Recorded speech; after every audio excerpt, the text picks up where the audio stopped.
Hey everyone, Jason here from Off the Beaten Path and welcome to another trip video. Today we're going back to one of my favourite parts of the high country. We're starting from Tom Groggin, fantastic camping spot right on the Murray River there, and heading up to Mt Pinnibar. This was filmed in December and you will see on this video there is a bit of a track warning in place for the Mt Pinnibar Track. It's open. It's just there's some decent ruts there, and not something you might want to tackle without a winch in case things come awry, as you can be sure they do for us. So yeah, from Tom Groggin, head on to the main track, and then around to the Mt Pinnibar Track and straight up to Mt Pinnibar. Really good trip this, looking forward to sharing it with you.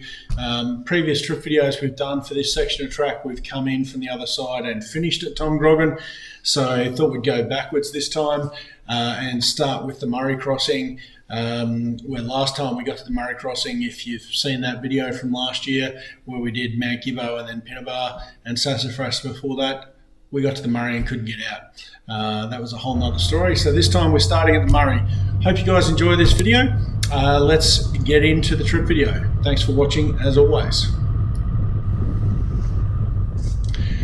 So yeah, starting here, we've just aired down at the Tom Groggin toilet block at the day use area, and we're heading past the Tom Groggin camping area. So there's a day use area at the front just off the highway, and then you come to this main camping area here, which is a huge open area of Tom Groggin, so you can camp out there in that open area or closer to the river, and then it's just a couple of kilometres down past there to get to the river. And we're pretty interested to see what state the river might actually be in. As you saw, there was a few vehicles parked up there, so we pulled up and went and had a look, and fortunately for us, a couple of the guys from one of those vehicles had actually waded out. It's not that deep. It is flowing pretty well, certainly flowing more than the first time I did this 3 or 4 years ago, but not nearly as bad as last year. So pretty ballsy there. You can see one of the young guys we met in his little Suzuki soft top, pretty light vehicle. So look, given he didn't get washed away down the river, I wasn't terribly concerned about my overweight Pajero with the driver anchoring it in the driver's seat either. So yeah, you can see there though the water's moving quite well. Nice and clear as always. Some great footage here, thanks to Matt. And you can see how clear that water is. And depth-wise, yeah, look, it's not quite at the top of the tyres, about halfway up the door, so not overly concerning. Yeah, if you remember my video from last year, the water was actually up near the top of this ramp, about where the car is now probably. So yeah, little bit of wheel spin there on the way up, but we found traction, probably because my rear tyres are just about due to be replaced. Now Matt's coming along in his Prado here, and again making pretty short work of it. I'm just standing up on the bank there filming him, and you can see how high that bank is relative to the vehicles.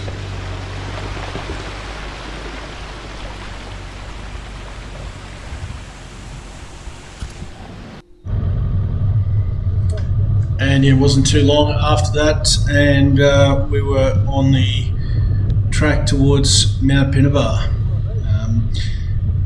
The first section of this track takes you from the crossing point there to the border of Tom Groggin Station. Runs along Tom Groggin Station for a while before working its way around, and then you head up onto the range towards Mt Pinnibar. There's a couple of little water crossings on this section. That's the first one there. It's quite a scenic drive through here,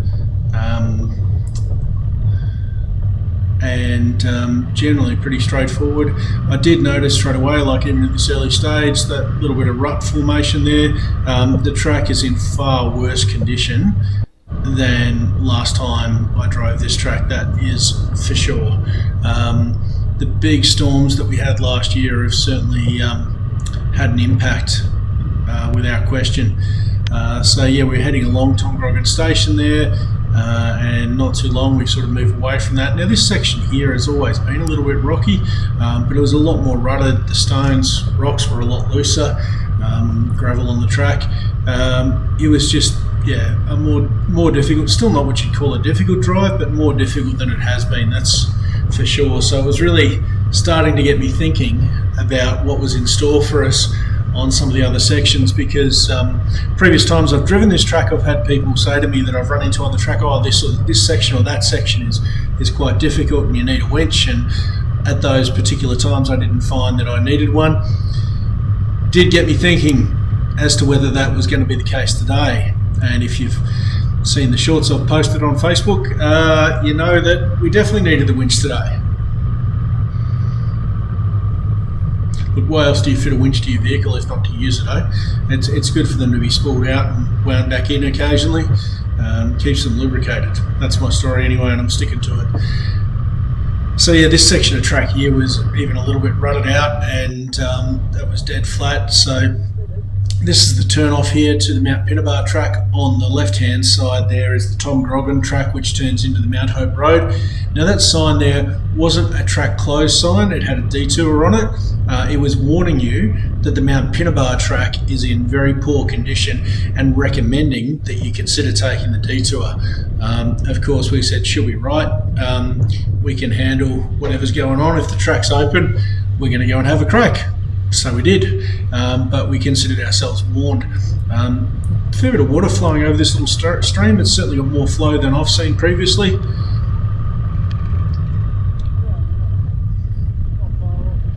And we hadn't had a lot of rain at this point either. Bit of a indication there of things to come. Top part of the trees come down. Certainly don't want to be around when that's happening.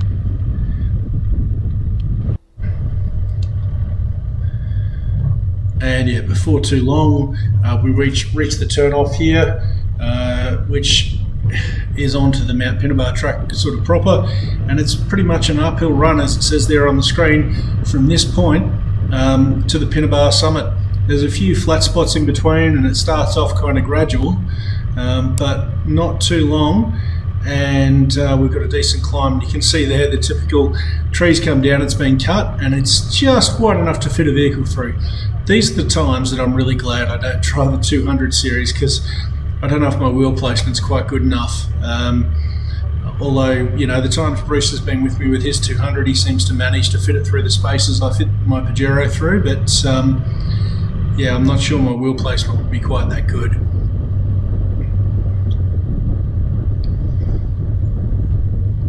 And yeah, before too long the Pinnibar Track turns into a bit of a ridgeline track, and we're climbing up. Nice long gravel hill, steady climb, good traction. Not particularly difficult here, just really enjoying the view, and cracking day as you can see.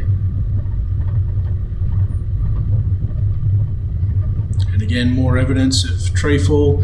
The fact that a lot of these have been cleared, we were optimistically hoping that we weren't going to have too much in the way of drama with trees over the track, because neither one of us have a chainsaw with us. My chainsaw went bye-byes. Yeah, one of those things anyway. And Matt has a chainsaw but didn't bring it on this particular trip. So we were definitely hoping that we weren't going to encounter any trees down across the track. That wasn't to be the case. A little bit lumpy through here, as you can see. And again, just another one of those nice long steady climbs up a gravel hill, but plenty of traction notwithstanding.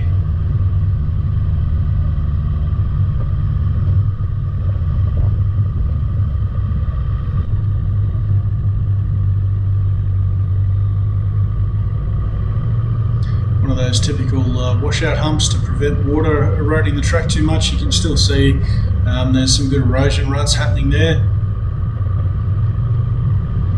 And again, this is typically how the Pinnibar Track has been. gravel, but good condition, not particularly rutted, not particularly loose, not particularly difficult, but a good steady climb. That's how it's always been. And for the most part, it's still that way, but there's a few parts now that are somewhat more challenging, at least until Parks or somebody gets in there and grades them a little bit, as you'll see. We're not too far away from getting to one of those parts, I don't think.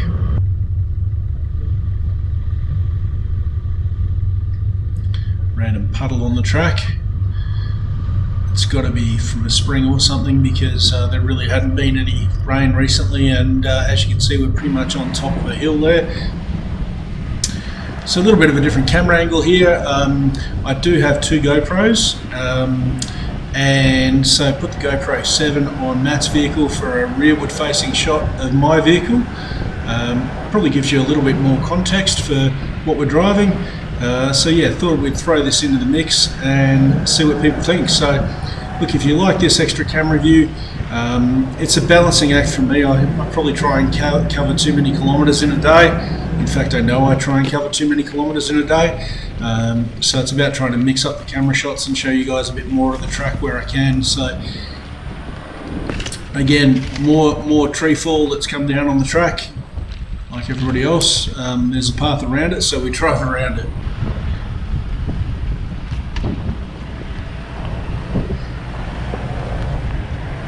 Somehow it just never gets old being up in the high country, enjoying the bush and checking out the views. Even on tracks like this that I've driven a couple of times before, always happy to revisit them.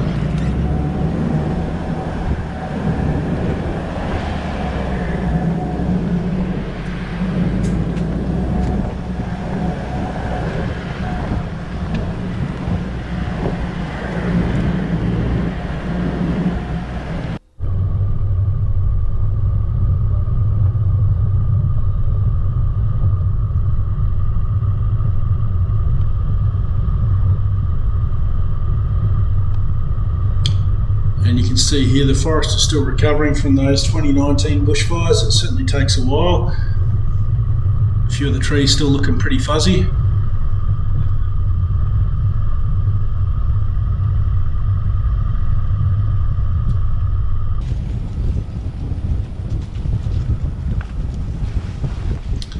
And at this point we're certainly getting up there on the range before we get to Pinnibar.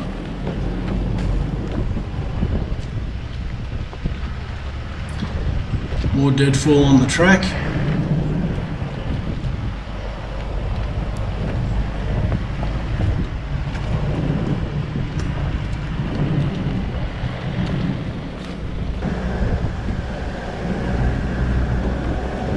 And you can see the view there back down the valley. That's Tom Groggin Station that you can see there back behind us, the open green space. There is actually accommodation available on Tom Groggin Station, so check out their website and have a look at that if you don't want to camp.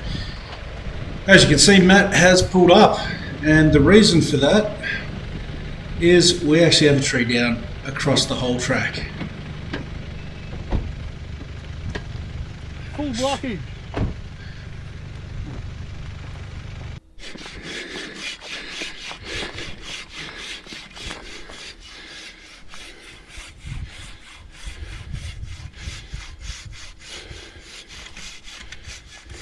So yeah, with not a lot of other options, no chainsaw, I had my Silky Katana Boy, which is had a, it's about a, I think a 750 audio as blade. Well? Yeah, it'll take audio. Yep. When you don't bring your chainsaw, Silky Katana Boy to the rescue. It's the way they used to do it, I guess. Absolutely no way around unless we tried a massive climb over there, but we don't need to. We've got the master woodcutter on him. Yeah, I think she's a team effort.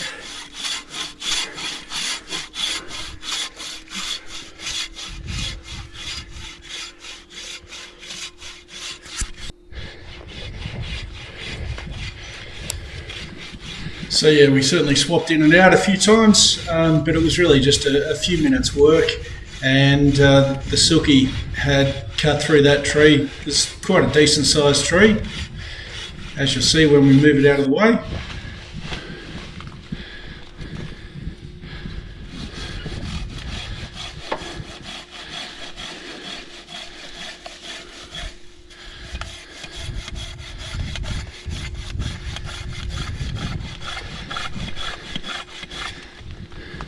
Definitely getting through.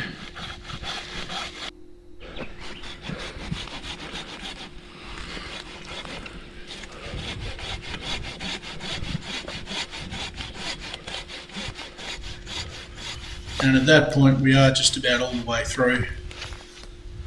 She's close. Bloody close.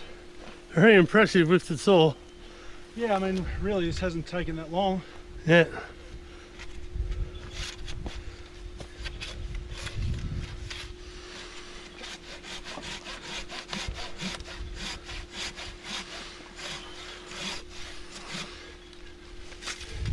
It's getting too tight in the bottom.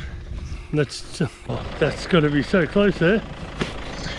So yeah, we hooked up the winch Just watch when it goes. Open that up a little bit so we can get the saw right into the very Can you bottom come up section. from underneath maybe?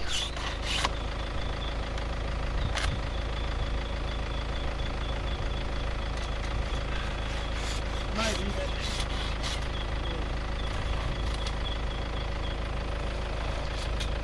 And that's through. that's it. She's cut. Yeah, All right. it's just wind. There it is. We've basically sawed through that entire log except for this very bottom section, all with the Silky Katana Boy. It's definitely the toughest test I've put this to, and nearly as good as a damn chainsaw.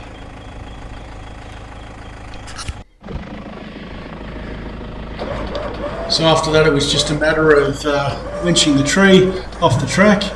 Matt was able to move his proto over off to the side of the track to get a decent pull angle. There weren't really any trees handy to put a block onto to redirect, so that was the best option.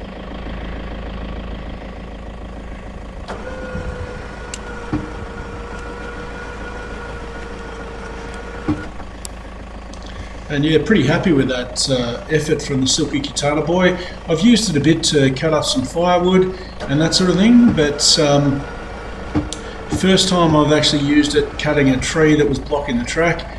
And yeah, that's you know, not the biggest tree that you'd ever see blocking the track, but it's certainly a good size.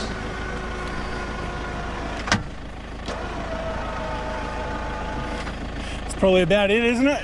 That's enough to get through. And yeah, so a couple of minutes work and we're back on the way with a gap slightly bigger than it absolutely had to be, but maybe not that big. If we'd had some other trees where we could have winched that around a little bit more, we probably would have done that. But given the opportunity we had there, we got it as far off the track as we could. So look, if we hadn't had the Silky with us, that would have been turnaround time. So yeah, look, it would have been great and a lot quicker and easier to have a chainsaw with us. As it happened, we didn't have a chainsaw with us. We certainly should have. But I keep the Silky in the car all the time. It weighs maybe 1.5 kilos, so you don't even know it's there. It's just stashed in the back next to my drawer and fridge setup. And it's always there in case I need it, and it's certainly paid its way today. Look, they're not cheap. They're a Japanese made saw. I got that one through Drifta, and Drifta are the Australian distributors as far as I know for the Silky saws. You can get them on eBay cheaper than you can get them through Drifta, but the eBay ones are not the same quality. Silky make a commercial grade saw, which is the one that Drifta import and sell, and then they make a consumer grade saw which they don't generally sell into international markets. They're the ones you can get on eBay. The metal's not as good a quality, they don't last quite as long, and consequently they're cheaper. So if you want one of the good ones, definitely pay the money and hit up the guys at Drifta. They come with a nice little pouch, so they're easy to store. And as you can see here, it wasn't too long at all, and we're into a section of track that was really well rutted. So we've just overcome the tree across the track, and we're starting to think this is going to look pretty interesting. And before you know it,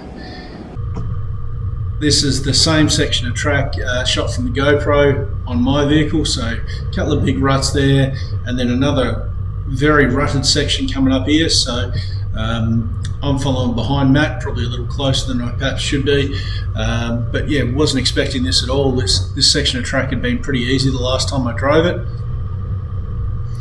and you can see there, much more slippery than it looks. It wasn't particularly wet, and the rear of Matt's car's just slipped across to the side there, and he's into the bank.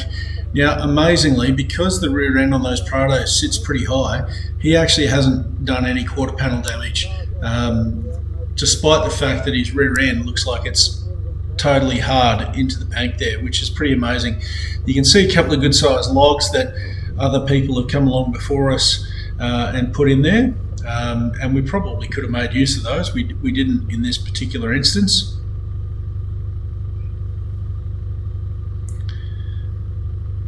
So yeah, first try and see if he could go forwards. All I did was walk him across. Car's at least straight now, but he's bellied out. Those ruts either side there are quite deep. Maybe if he was running 37-inch tyres or something on that Prado, he might have had a chance, but with the 32s he's running, no chance whatsoever at all.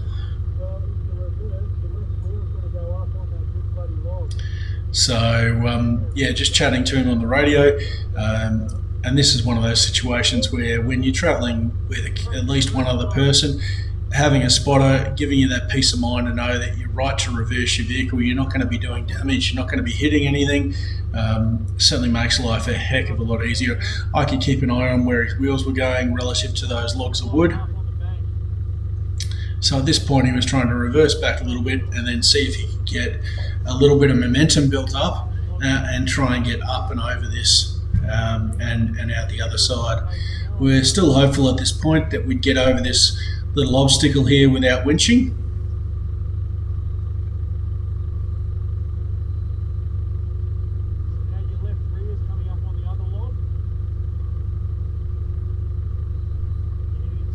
He's just inching it down to sort of get back sort of as far as he can, and you can see there he's just started to hit that second log.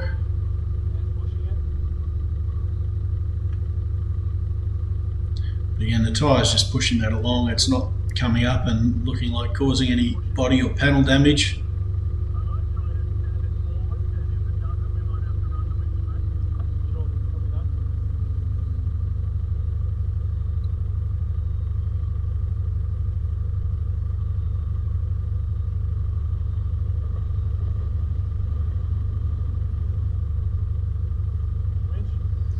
And yeah, he's had a short run there, and again just completely bellied out.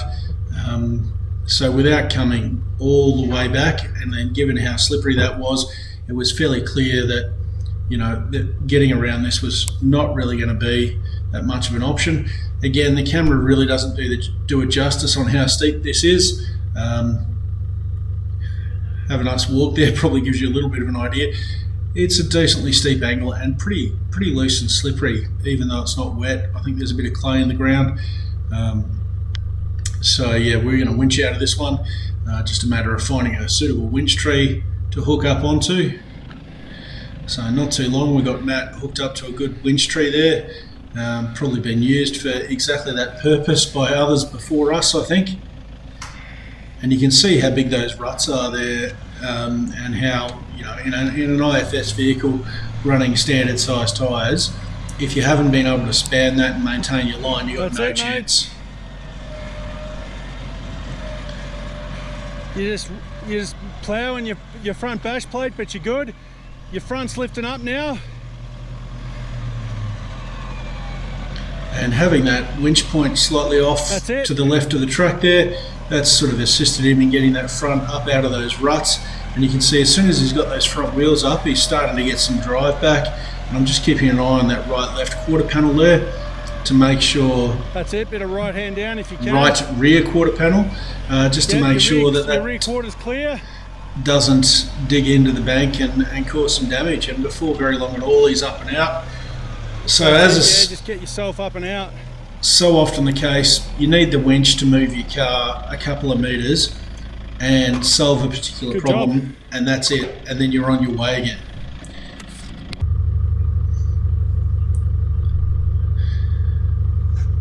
So having watched Matt have a go at it and then needing to winch out, I was pretty keen to try and have a crack at this and actually drive it.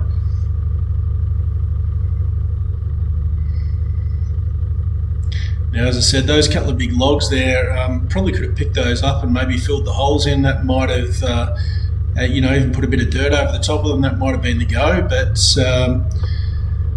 I really thought if I could get over to the right far enough, I could span that large rut on the right-hand side of the track, and I'd have enough traction to actually make that.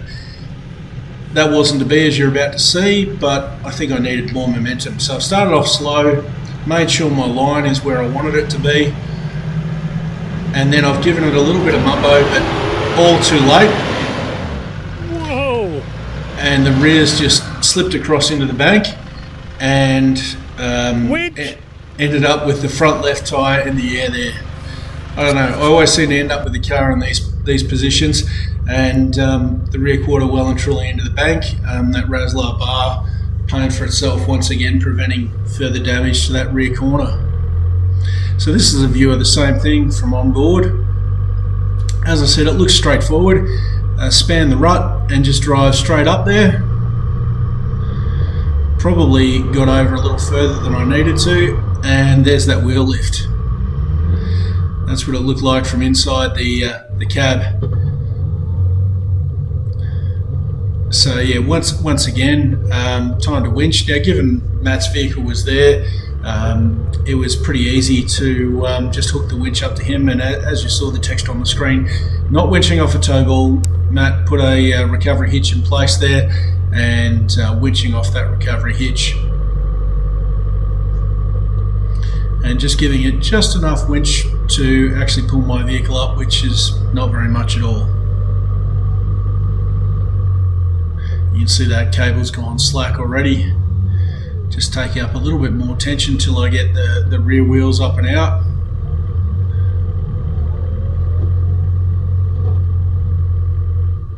And that's it. Again, that's as much as it takes. So we thought our challenges might be over for this track. We could see this next section here was looking reasonably rutted, but again, we thought we'd be right to span it, and we pretty much were. You can see Matt's on that left-hand line there. I was kind of already on the right-hand line, so elected to stay there. And particularly when the track turned back into a rocky sort of gravel track, I thought, Ripper, we're done with the clay, we're back onto the rock or the gravel, should be good as gold. And again, you can see another rut opening up there on the right hand side. I think these have been formed by the water from those big storms last year, and you can see there how slippery it is. Matt's just slid completely sideways into that rut without any sort of help at all. And again, being behind him, I've been able to spot him in this and let him know just how far to come back. Doesn't want to come back too far. If he comes back too far, he's going to drop a wheel in that big hole that's just in front of my vehicle. So it's about getting to the point where he can get some momentum to go forward. And you can see the camber of the track and those ruts, it's really wanting to push the vehicle to the right. And again, he's gotten a certain distance there and gotten himself stuck again.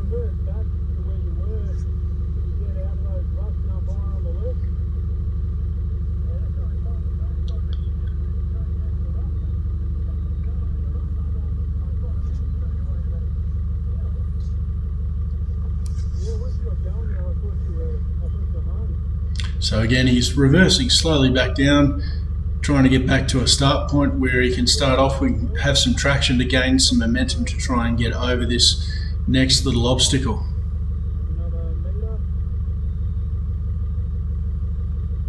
And you can see there he's got right hand down, trying to bring that front nose of the vehicle across to the left to get up on that flatter section, and not end up in the soft stuff that's in the bottom of those ruts quite so much.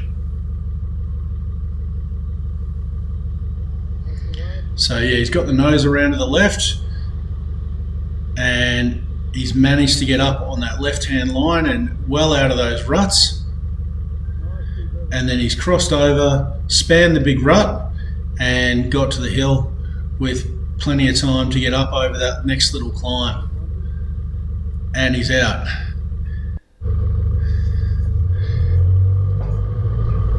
So my first go, having watched Matt have a crack, I've tried to stay left, and again I've slid to the right into that rut very quickly, got in that same loose stuff that was causing Matt some grief, and again I haven't made it past this section here on my first go either. So trying to reverse back down, I unfortunately don't have the benefit of having a spotter behind me to see exactly how far I should be reversing back down.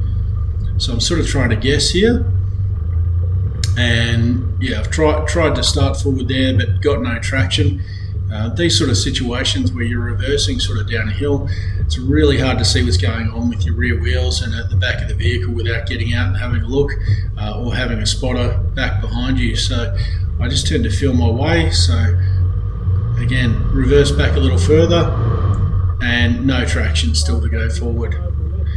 So again, I've got to go back further again, and this is one of the things on hills like this that are a little bit slippery. Once you sort of lose your momentum and lose your traction, it can be really hard to get back to a starting point where you can gain that back again. And having a spotter certainly makes a big difference in that area. So you can see, look, I've gone down that corner nearly all the way back around.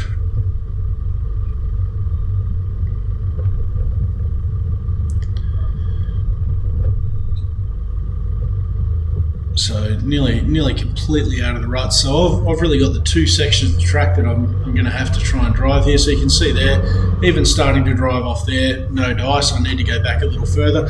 So I've got to negotiate this corner and then the really soft off camber section with the rut, and then I've got to negotiate the gravel section of the hill as two sort of distinct areas, and in the one run. And by this time I've long forgotten the line Matt took. You can see how much further back I've had to go here to get some traction.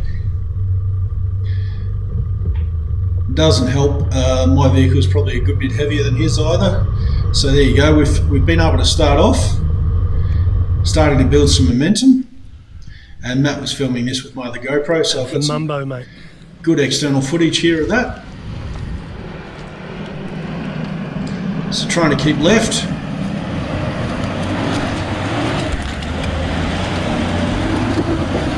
Beautiful, stay on it, straddle that one if you can. And I should have kept going to the right there, but I didn't. So I ended up with that right rear tyre in that second rut instead of spanning it as you saw Matt do earlier, and consequently got stuck on that hill. You can either winch off me or roll, I'd say winch. Yeah, I'm winching, mate. That was, I think that's what you call a spirited drive. Feeling I wasn't up the front, that would have been a hell of a wheel lift.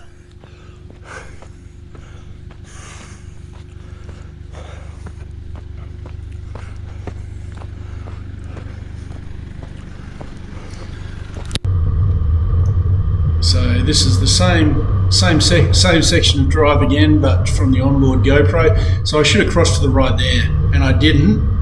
Left it too late. The rear wheel got stuck in that rut, and there's that wheel lift, and we've slid back down, and then we've ended up trying to climb this hill in the rut instead of spanning it. That's the mistake that I made there on that line. Once again, knowing that I've got Matt's vehicle ahead of me, it was just as quick and easy to run the winch cable out, hook on the back of his vehicle and winch up. Did take a little bit to get going, and maybe it's not super apparent in this winching here, but I was actually pulling Matt's vehicle towards me for some of this. I was actually struggling to get the vehicle up. This winch took longer than expected, and you can probably see there Matt's vehicle is a little closer to me than when we started, and it was just a matter of balancing the tension on the winch cable and trying to keep a little bit of acceleration to the point that it was helping, but not to the point that it was digging new holes and actually not moving the vehicle forward. But we're just about there. Once we got the nose sort of up and over and got some weight back on those front wheels, that was certainly helping. And there we have it, we're over.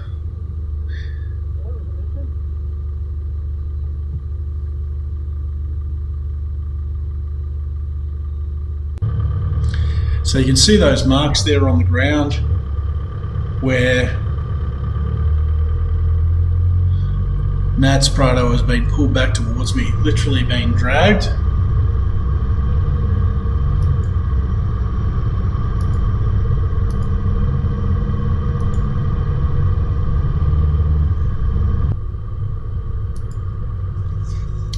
After those two sections though, there really wasn't anything that was particularly difficult.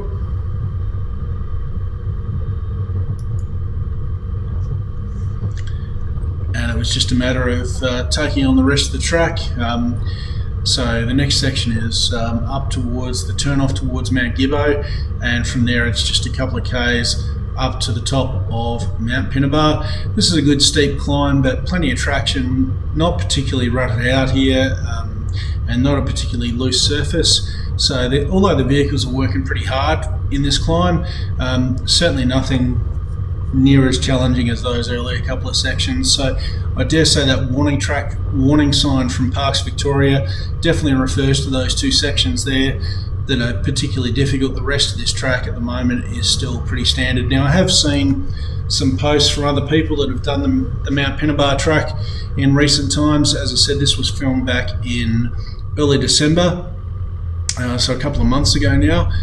That sign is still in place, so just keep in mind, obviously it'll be a lot easier going down. So if you're coming in from Mount Gibbo, or you're coming into Mt Pinnibar from the western side, from Nariel Valley or somewhere, and then you're heading down to Tom Groggin, I don't think you'll have any issues. If you're coming up the way we did, you definitely probably want to have a winch with you. Yeah, this hill here is always a little bit loose and a nice, interesting sort of rocky climb. No issues today, and certainly in comparison to the other couple of hills that we did get stuck on, certainly not an issue. Again, you can see the bush here is still recovering from the bushfires. Lots of stumps where they've had to take out burnt trees.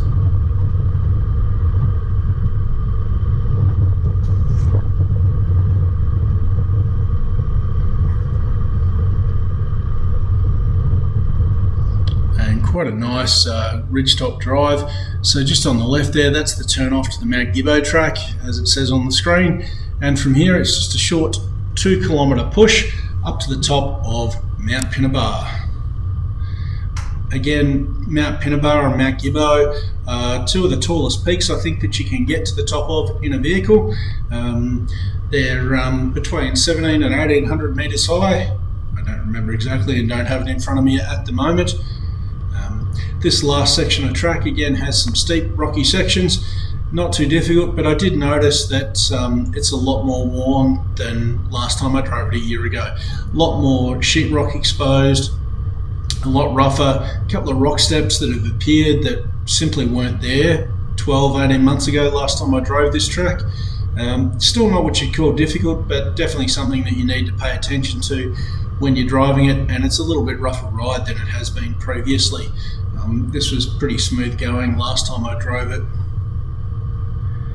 You can see all the rock here on this section, and you can see Matt's Prado sort of bouncing around a fair bit.